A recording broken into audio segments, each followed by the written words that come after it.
There is a place beyond fear and fantasy, where celluloid and shadow make the impossible real. This place is called Exterior, Los Angeles. Aspiring actors from across the world come to the City of Angels to pursue their dreams. But those dreams have a way of turning into nightmares, and sometimes you can't escape them by waking up.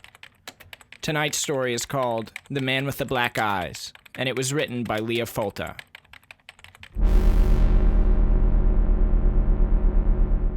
I like to act, but I also model, she mumbled, still awkward admitting her dreams out loud. She tugged at the skimpy, borrowed shirt she felt so confident in about an hour before. She liked the way his deep black eyes rested under thick black brows. He watched her intensely. He asked her up to his house in the hills. She went. I act, mostly. Lots of background work, the young man said proudly. He'd always been told he looked like Ashton Kutcher and never doubted himself. The man with the black eyes didn't smile. He asked the young man to his house in the hills. I want to be an actress, she said, nervous about her new short haircut and gulping her gin and tonic like she'd been challenged to. And she, too, went to the man's house in the Hollywood Hills. She was a very recent transplant, uprooted from the icy Northeast to share a cramped studio with a college friend. She believed she wasn't like all the others. She was destined for greatness. Everybody back home said so. She wanted it more. She liked this bar. The dim neon lights, sticky counter, and overly expensive drinks were not only tolerable but romantic because they were just off Hollywood Boulevard. And she liked the look of the man with the black eyes. She agreed to a cigarette even though she knew better, but there they were outside in front of a mural of a melted-looking Marilyn Monroe. The painter of that poor Marilyn must have been extremely delusional, she said. I bet he thought he was incredible. The man almost smiled. She told him she always wanted to be an actress. A homeless woman slumped at Marilyn's feet. He tossed her the change from his pocket and it rattled to the ground. The girl agreed to see his house even though she knew better. He said it was up in the hills, which she liked. Everything in his glass-walled modern house was white, white, white, minimally furnished, one big spotless 80s throwback. She still babbled about herself, about how she really wanted to be a dancer, but it was too unrealistic. The glimmering view outside the enormous windows was hypnotizing. The city glowed pink-orange against the black sky. Her feet carried her across the plush white carpet to the outside. The warm, surreally comfortable midnight air held her as she dipped her feet into his pool. She could get used to this, she thought. The temperature of the water was unnoticeable, like fabric, and she realized this was the first time she'd ever seen the stars here. There were so many. Up there above the smog, everything sparkled, flanked by strong dark hills. Desert brush and eucalyptus breezed across her, and the giant, timeless Hollywood sign watched over them like it was God, and she thought, this is why I came here. You have 1 week, he interrupted. Excuse me, she said. If you don't make it, if you're not an actress in 1 week, it's over for you, he said. 1 week, she said. Who says? It's the way it is, he replied. She was annoyed. Yeah, sure, who gets famous in 1 week? You want to be famous? He raised an eyebrow. She looked at her feet. Everyone wants to be famous. You have 1 week to become famous or it's over for you, he said. You could always go home. I'm not going home. I'm going to make it here. I see, he said. Well, you have received your week's notice for Los Angeles. This is mean, she said quietly. I'm one of the angels, he said calmly. I'm trying to save you. You know what? I think I'm calling a cab. This city is built on a desert, he said.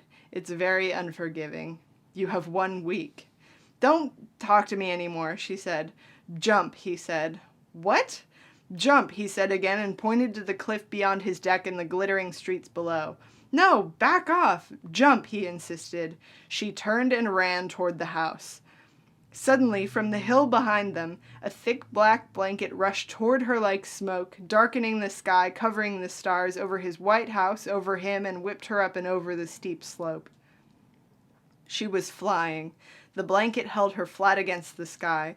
She passed over lovely young drunks staggering the sidewalks through the streets that were beautiful and expensive, until the buildings became more worn and the streets littered with garbage and people, many people, bundled up and asleep in the shadows, and she was suddenly at the melted Marilyn Monroe, and the woman slumped at Marilyn's feet. The homeless woman was looking down. She seemed to be sleeping. The girl floated right in front of her, wondering if the old woman could see her. The woman's face snapped up, and her blazing green eyes bored into the girl. The old woman spoke, slowly, like she hadn't in a long time. "Now I live in the desert," she said, "and it will happen to you too."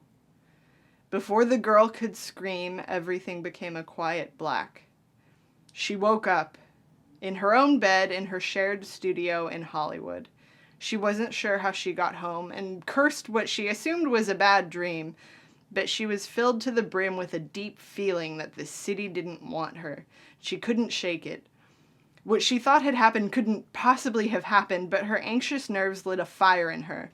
She'd been letting herself relax about her classes and auditions. She stopped relaxing. She called everyone she knew. She had to exercise more, so she ran. 5 grueling days passed. She stopped sleeping, and it wore on her. On the 6th day, as she anxiously brushed her hair, she thought more hair came out in her brush than normal. On the 7th day, the last day, in the morning, she thought the dark circles under her eyes had warped her face completely, and her hair wouldn't stop falling out, and though she thought what the man had said in that old woman's face was just a dream, she couldn't move that deadline out of her mind. That night, it would be a week. And that afternoon, she got a call. She booked a commercial. She was overjoyed. She decided to go out to celebrate and to go back to the bar off Hollywood Boulevard to make sure she had imagined the man with the black eyes. She'd have a drink and he wouldn't be there, and she could put her fears to rest. It was a windy night and so warm that the walk in the dark made her sweat. Outside the bar, the homeless woman was there, slumped below the warped Marilyn. The girl moved to walk around her. It could be any old woman. She tried to pretend it had really been all in her head, tried to forget the green eyes, but the old woman looked up at her. Her eyes were duller green, but it was the same woman. She said, sadly, directly to the girl, "It's not enough." The girl rushed in through the doors. In the green neon glow of the bar, the man with the black eyes wasn't there. That was good, but the light was dim and the space suddenly felt too cramped, too full. There were so many people and it was just so hot. She went outside to get some air. The wind whipped sand from the street into her eyes and her mouth. She turned to the old woman. "So what now?" she said. "I got a job. That man's not here, so that's good, right?" "It's not enough," the old woman repeated sadly. "What did you expect?" the girl yelled. "It's almost midnight. So I'll never get what I want? I'll never get to be famous?" "Let me tell you something," the old woman said. The girl set her jaw. She wordlessly got close to the old woman's face. "Closer to me," said the old woman. "Closer." And the girl got so close that she grimaced as the woman's breath touched her ear. The woman let out a hollow chuckle. "I used to be in the movies," she said. "Your time is up," a male voice said behind her. There he was, the man with the black eyes. "So sorry," he said. "I did everything I could," she started to say, but the girl's world became searing pain. She felt like she was shrinking, tightening. Her skin was suddenly too small and she tried to yell, but her throat was just so dry. The man entered the bar calmly and she staggered after him. She threw open the door and even in the dim light all the young men and women drew back in disgust. Someone said, "How did she get in here?" The girl fled to the back, to the bathroom, to a mirror to hide. She threw on the light and through the graffiti in the mirror. She was old, an ancient old woman in her young person clothes. The man with the black eyes had done this, but maybe the old woman could help. She went back to the street. The sidewalk was empty. The street stretched visibly in either direction, and she was alone. The girl slid to the ground, defeated and very tired, under the deformed Marilyn Monroe. The man with the black eyes emerged from the bar, his arm around a giggly redhead. I moved here to be an actress, the redhead said. It's a very tough business, the man said. You've got to get in fast. The old woman closed her eyes as his pocket change clattered at her feet.